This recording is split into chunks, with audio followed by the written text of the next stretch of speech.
Okay, there are just a few more things that we need to take a look at when it comes to combat results and things that can occur.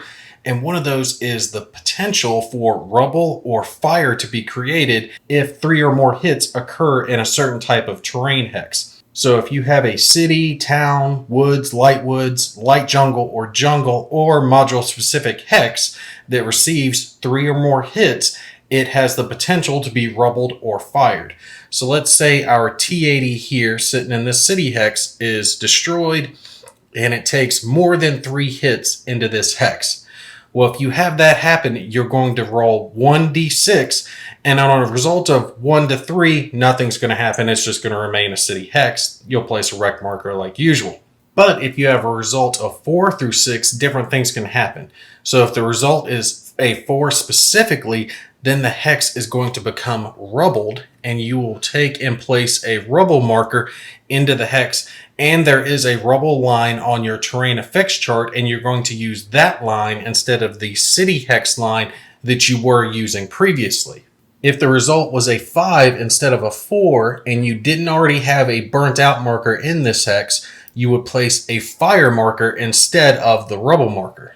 Fire 2 does have its own line on the terrain effects chart, and also any wrecks or improved positions or cleared markers are also going to be removed from that hex. Plus, any units that are in the hex that catches fire are going to attempt to retreat as if they lost an assault action.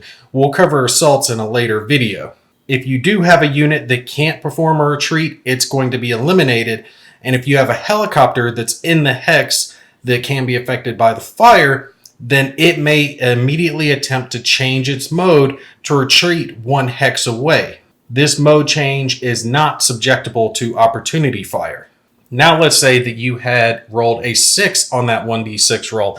In that case, you're actually going to place the rubble and the fire marker in the hex, and you're going to have the effects of both applied to that hex. So a 4 creates rubble, 5 creates fire, and 6 creates rubble and fire into the hex. Now you do have the opportunity to clear a rubbled hex. If you have an engineer unit in the hex, they can spend their impulse. They declare it as a movement action, and they're going to perform basically a morale check, but they do get a -3 modifier to it. If it's equal to or under their morale, then the rubble will be removed, and you will place a cleared marker in the hex instead.